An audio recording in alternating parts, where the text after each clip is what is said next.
The economic and the political segment of the show. It's mainly one big segment today, Egyptian-Iranian relations. Is there going to be a new chapter in Egyptian-Iranian relations? Of course, there is a very important invitation that has happened. President Morsi received a phone call from his Iranian counterpart Mahmoud Ahmadinejad, who invited him to attend the non-aligned movement summit NAM that is going to be held in Tehran at the end of August.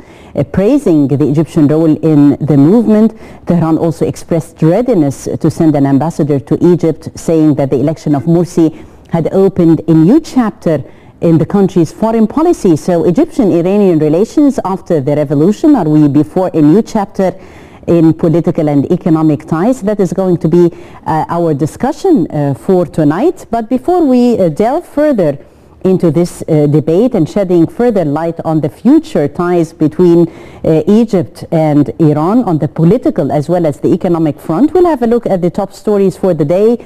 President Morsi said on Thursday he and the Saudi King Abdullah held fruitful and constructive talks, mainly focusing on regional stability. After a late-night meeting between the two leaders in Saudi's southern port city of Jeddah, Morsi said that their discussions were in the interest of the future of the country, of Saudi Arabia and the people of the region.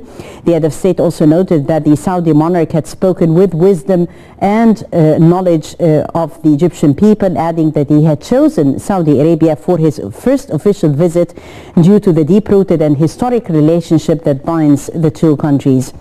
From Saudi Arabia, by the way, the president is back home already, like a couple of hours ago. Tunisia's President Mostafa al-Marzouqi will kick off a two-day visit to Egypt on Friday, where he would be hosted in a summit with President Morsi. During the summit, the two leaders will discuss bilateral relations and also means of further boosting cooperation between the two countries in the different domains. And from Egypt to Syria, the Syrian troops shelled and stormed a village in the central province of Hama earlier in the day.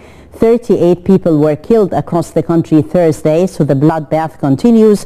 And the Russian stance, however, did not change. Russia said it would not support a draft UN Security Council resolution on Syria that will allow the Council to authorize sanctions ranging from diplomatic and economic sanctions to military intervention. The head of Tunisia's ruling Islamist party, Al-Nahda, on Thursday called for national consensus at the launch of the first Congress at home in 24 years, held at a time of political and religious tensions. Rashid al-Ghannouchi told the crowd of nearly 10,000 supporters earlier that he wanted to assure the people that the country is in good hands. And for Libya's elections, the final votes are being counted in the first nationwide vote since the downfall of the former leader Qaddafi. The manager of a data registration center in Tripoli said all but some votes from the major cities had been counted and that he expected the final results would likely be announced later in the day. The partial results released by the Election Commission show the Alliance of National Forces, a coalition of liberals led by the former Prime Minister Mahmoud is maintaining a lead. And finally, the ASEAN leaders struggled Thursday to hammer out a final communique at a gathering in Cambodia due to splits over their views on China. The U.S. Secretary of State Hillary Clinton pressed Beijing on accepting a code of conduct for resolving the territorial disputes in the South China Sea. That's just a wrap-up of the main headlines that happened throughout Thursday, whether locally or on the regional and the international front. Now we are going to go right away to our debate tonight, discussing further horizons of cooperation between Cairo and Tehran. More on the political as well as the economic front. This report, and we'll be back.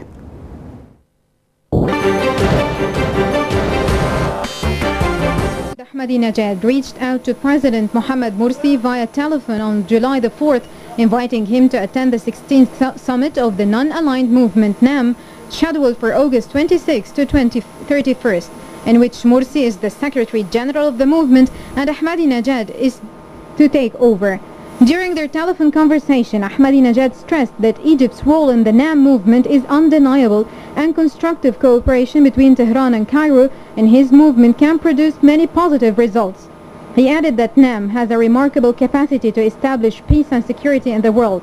stressing that the international organization is an inevitable necessity to develop such potential. He pointed to the common historical responsibilities and deep-rooted cultural and cordial relations between the two nations and started that Iranians will always stand by the Egyptians. Ahmadinejad expressed Iran's readiness to transfer capacity, achievements and experiences in various scientific, technological, industrial and economic fields to the Egyptian people. For his part, Morsi asserted that Cairo and Tehran would follow the path towards the realization of all aspirations and hopes of the two nations. He further hoped to witness the prompt materialization of the international organization's objectives soon. Meanwhile, Iranian Foreign Ministry says it was ready to send an ambassador to Egypt. Iranian Foreign Minister Ali Akbar Salehi said his country was ready to engage in ambassadorial level ties with Egypt, adding that the election of Morsi to serve as Egypt's president had opened a new chapter in the country's foreign policy. Ahmadinejad had told a meeting in Tehran on July the 20th that only the news of unity between Iran and Egypt would make what he called timorous and coward Zionists prefer to escape rather than to stay in the region. The Iranian leader said that Tehran welcomes close interactions with the Egyptian government and nations and places no limitations to the expansion of ties and cooperation with Cairo. Meanwhile, an Egyptian independent news outlet said Al-Azhar University had called on Cairo to boost its relations with Arab countries and Iran. It reported that Grand Imam of Al-Azhar, Sheikh Ahmed al-Tayyib, had told an Iranian delegation that growing cultural and diplomatic ties between the two nations would be a step in the right direction. He told the delegation that Egypt needs a foreign policy that does not differentiate between Shiites and Sunnis to help the countries counter their joint threat. Since the fall of former President Hosni Mubarak, Egypt and Iran have taken momentous steps towards rapprochement. Egypt's former recall and Iran's 1979 Islamic Revolution led in 1980 to the breakdown of diplomatic relations between the two countries, among the biggest and influential in the Middle East. They currently have reciprocal interest actions, but not an ambassadorial level information.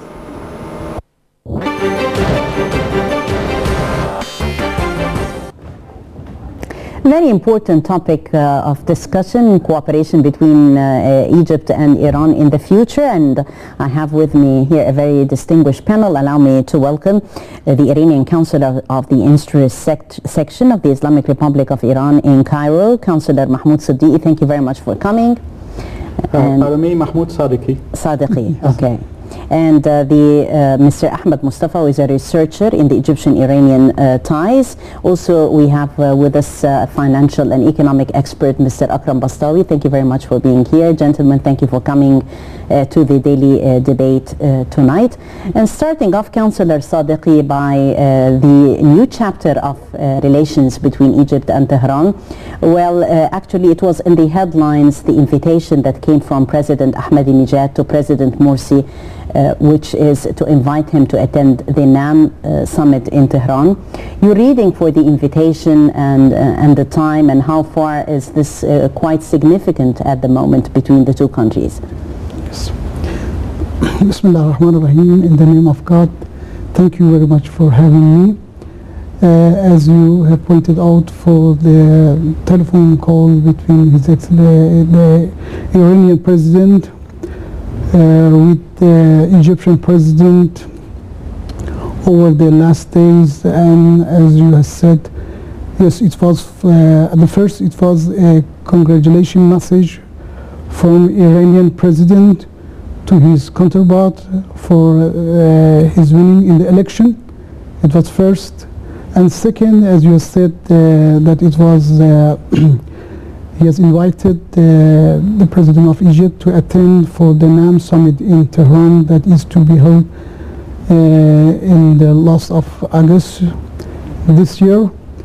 And you know that it was very good time, I think, accidentally, that after the election, presidential election, and having been chosen Dr. Mohamed Morsi as the President of Egypt, and before the NAM summit in Tehran, and less than 2 months. And we hope that at the same time, I think, and we hope in coming days we will witness and a special envoy from the Iranian president to pay a visit to Egypt and to extend the invitation to the president of Egypt.